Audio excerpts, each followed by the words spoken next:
Hello everyone, so I welcome you all at do and die series. Do and die series के अंदर आपका स्वागत है।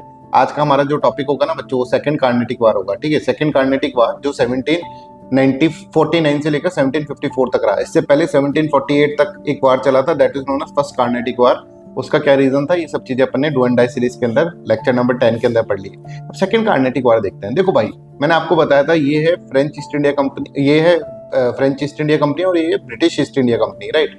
इन दोनों के बीच में एक चुल उठी है कि हमको तो लड़ना है भाई साहब, लड़ना है। तो पिछली बार भी लड़ाई जो हुई थी वो ऑस्ट्रिया के कारण हुई थी।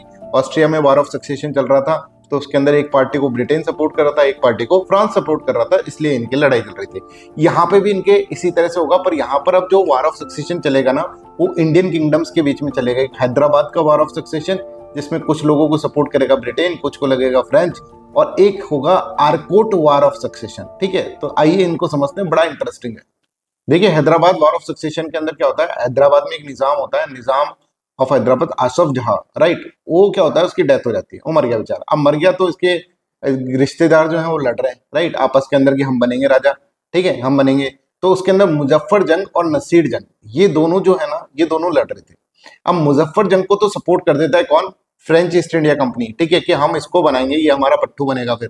ठीक है, जबकि नासिर जंग को सपोर्ट कौन करेगा, वही अपना कैप्टन रसल। ठीक है, दैट इज कैप्टन रसल बोलेगा देखो नासिर, तुम्हारे लास्ट के अंदर सर आ रहा है SIR, और आप देखेंगे ब्रिटिशर्स के लिए हम सर का यूज करते हैं, सर रेडक्लिफ, है ना, सर यूज करते हैं। तो इन्होंने तेरे नाम के पीछे सर आ रहा है, इसलिए हम तेरे को सपोर्ट करेंगे। तो आपको ये याद रखना है कि इसके अंदर ब्रिटिशर्स ने किसको सपोर्ट करा, नासिर जंग को सपोर्ट करा कि भाई तू राजा बन जाना, आसफ जहां फर्स्ट के बाद।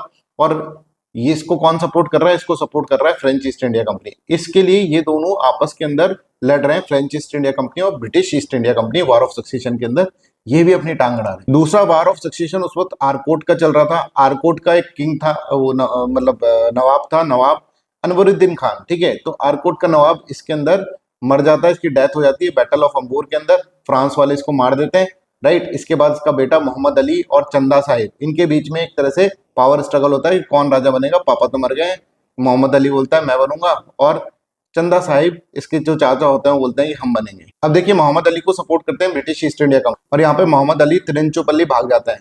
तो ये आरकोट वार सक्सेशन के अंदर तो जो जीतता है ना, वो कौन जीतता है, वो ब्रिटिशर्स जीत जाते हैं। कैसे जीत जाते हैं, मोहम्मद अली को इंस्टॉल कर देते हैं और चंदा साहिब को मार देते हैं। ठीक है, तो इसके अंदर तो ब्रिटिशर्स बोलते हैं कि भैया हम जीत गए, राइट, फ्रांस हार गया। और हैदराबाद की वार ऑफ सक्सेशन में दोनों ही मर जाते हैं, मुजफ्फर जंग भी मर जाता है और नासिर जंग भी मर जाता है, राइट। तो सलाबत जंग को, एक सलाबत जंग नाम का बंदा होता है, उसको फ्रांस जो होते हैं उसको इंस्टॉल कर देते हैं अपना पिट्ठू बनाकर। ये तो यहाँ पे इस तरह से